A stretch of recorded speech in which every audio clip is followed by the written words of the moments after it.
Assalamualaikum warahmatullahi wabarakatuh. Perkenalkan, nama saya Sanifera Cantika Sari dengan NIM G00236169 dari kelompok A9.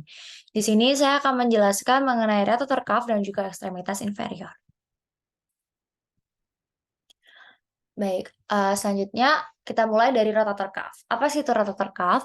Rotator cuff is a group of muscle and tendons that surround the shoulder joint and keeping the head of the upper arm bone firmly within the swallow socket of the shoulder.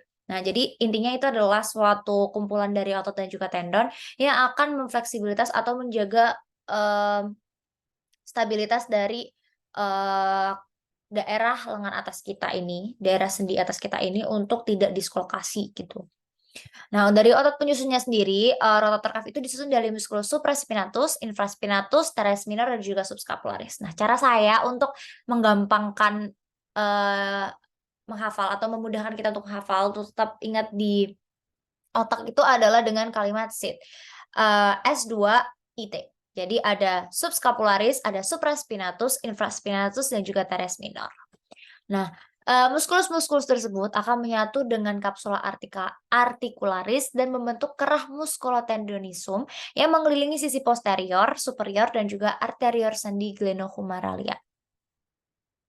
Nah, bentuk dari rotator cuff itu akan seperti ini. Ini tampak lateral dari rotator cuff ya.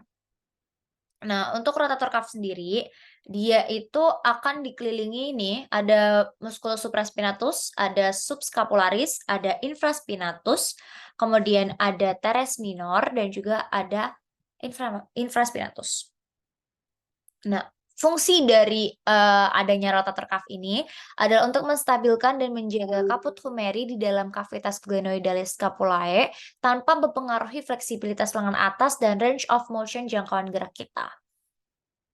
Nah, dari rotator cuff sendiri, dari muskulus yang sudah saya jelaskan tadi, ini akan divaskularisasi sendi glenohumeralia, terutama melalui cabang-cabang arteria circumflexa superior, arteria circumflexa anterior humeri, dan arteria circumflexa posterior humeri, serta arteria suprascapularis. Dan untuk sendi glenohumeralia dipersarafi oleh cabang dari fasciculus posterior plexus brachialis dan dari nervus suprascapularis, nervus axillaris, dan nervus pectoralis lateralis. Next, kita akan belajar mengenai inervasi, origo, dan juga insersio musculus penyusun rotator cuff. Nah, musculus-musculus yang sudah saya jelaskan seperti subscapularis, itu akan berorigo di fossa subscapularis, jadi namanya akan sama. Kemudian di insersio di tuberculum hinus humeri, dan diinervasi oleh nervus subscapularis superior et inferior. Selanjutnya ada musculus infraspinatus dan juga musculus supraspinatus. Ini hanya berbeda di letaknya aja. Kalau supra berarti di atas, infra berarti di bawah. Cara gampang untuk menghafalkannya yaitu adalah infra itu di bawah, supra itu di atas. Dan origonya akan mengikuti dari situ gitu. Jadi untuk infraspinatus dia akan berorigo di fossa infraspinata. Sedangkan untuk musculus supraspinatus akan berorigo di fossa supraspinata. Dan untuk insersionya, mereka sama, di insersio di tuberculum majus humeri dan diinervasi oleh nervus suprascapularis. Dan selanjutnya ada musculus teres minor. Nah, untuk musculus teres minor sendiri itu akan berorigo di margo axillaris scapulae yang diinsersio di tuberculum majus humeri dan diinervasi oleh nervus axillaris. Next, klinis. Nah, untuk aplikasi klinis yang ada di rotator cuff itu sebenarnya banyak. Jadi ini sebenarnya untuk menstabilkan, jadi nggak bagian sendi kita yang bagian di sini tuh nggak akan dislokasi gitu. Nah, saya di sini mengambil salah satu contoh klinis adanya robekan di seluruh tebal tendo supraspinatus. Di sini ada dua kelainan utama rotator cuff ya, adalah impaksi atau impingement dan tendinopati. Untuk muskulus yang sering terkena adalah muskulus supraspinatus. Nah, saat melintas di bawah acromion dan ligamentum acromioclavicularis, pembengkakan dari muskulus supraspinatus, cairan yang berlebihan dalam bursa subacromalis atau subdeltoidea, atau tonjolan taji tulang subacromialis, itu akan dapat menyebabkan implikasi yang signifikan saat lengan atas diabduksi. Nah, suplai darah untuk masuk ke tendo supraspinatus ini akan jelek sekali, dan terutama traumanya akan berulang di dalam beberapa kondisi. Nah, itu akan menyebabkan tendon rawan untuk mengalami perubahan degeneratif yang dapat mengakibatkan deposisi kalsium dan menimbulkan nyeri yang hebat. Jadi rasanya sakit sekali. Kemudian saat tendon supraspinatus ini mengalami perubahan degeneratif yang signifikan, struktur ini menjadi rawan terhadap trauma dan mengalami robekan sebagian atau keseluruhan. Di mana robekan ini sering terjadi pada pasien usia lanjut dan dapat menyebabkan pasiennya kesulitan melakukan aktivitas normal sehari-hari, seperti menyisir rambut. Nah, meskipun begitu, robekan keseluruhan bisa terjadi juga tanpa adanya gejala.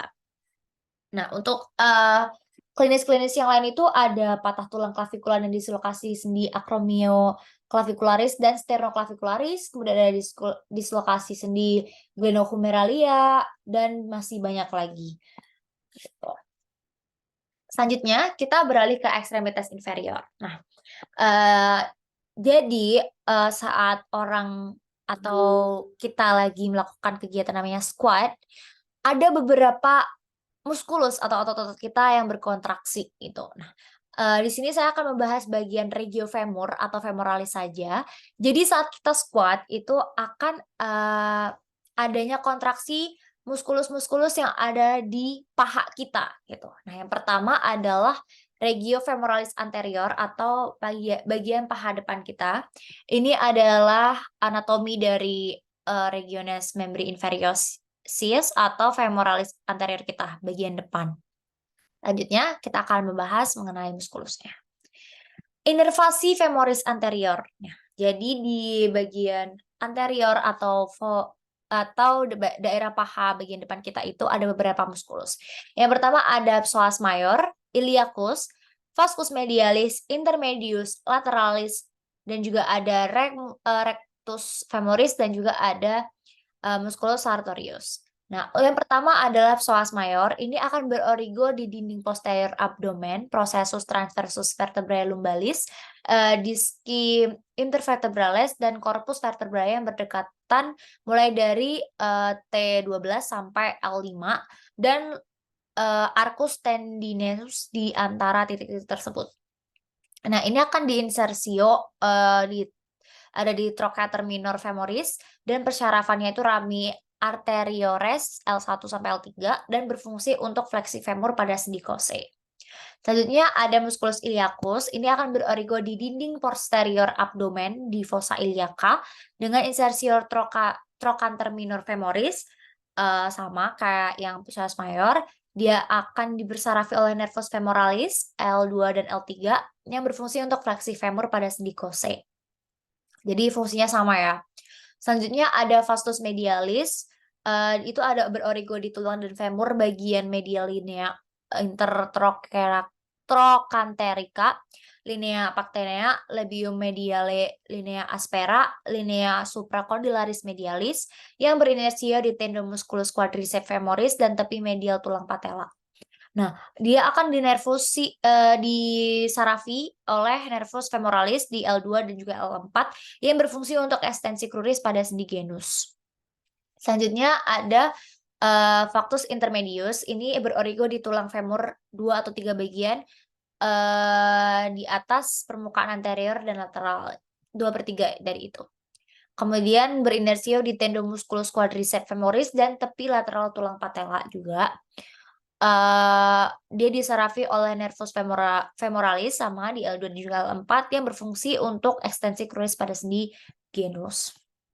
Selanjutnya ada vastus lateralis, di mana dia akan berorigo di tulang femur bagian lateral linea intertrochanterica, tepi thoraker major, tepi lateral tuberositas glutea, labium laterale linea aspera, itu akan berinisio di tendon musculus quadriceps femoris yang disarafi oleh nervus femoralis juga dari L2 sampai L4 yang berfungsi untuk ekstensi cruris pada sendi genus juga. Jadi vastus ini rata-rata fungsinya sama untuk ekstensi cruris pada sendi genus.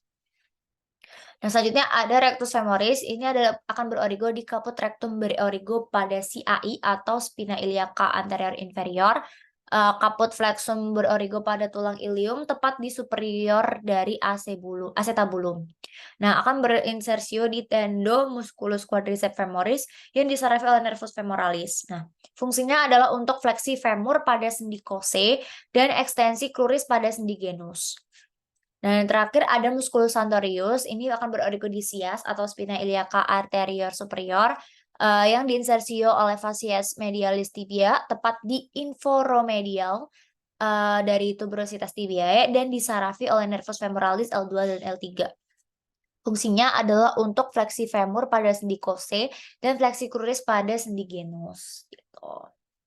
Selanjutnya, nah selain dari femoralis bagian anterior yang berkontraksi itu juga ada regiofemoralis bagian posterior gitu. Ini anatominya seperti ini.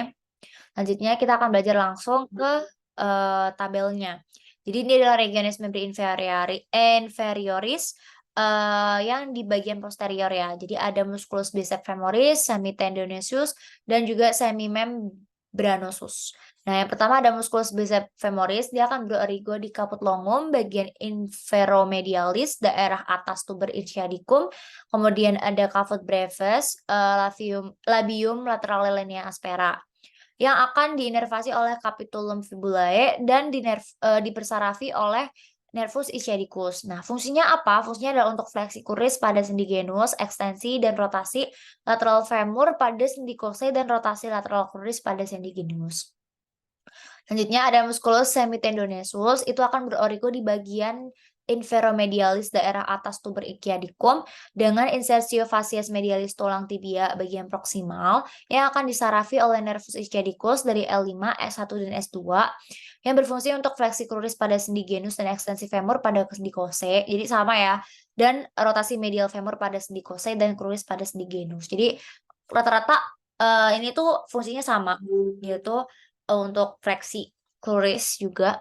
Nah, yang terakhir itu ada semimem branosus, dia akan berorigo di inspersi supralateralis tuber ischiadicum dengan insersionya ada sulcus dan tulang yang berdekatan pada permukaan medial dan posterior condylus medialis tibiae. Ini disarafi oleh nervus ischiadicus sama fungsinya. Baik, sekian dari presentasi saya. Wassalamualaikum warahmatullahi wabarakatuh.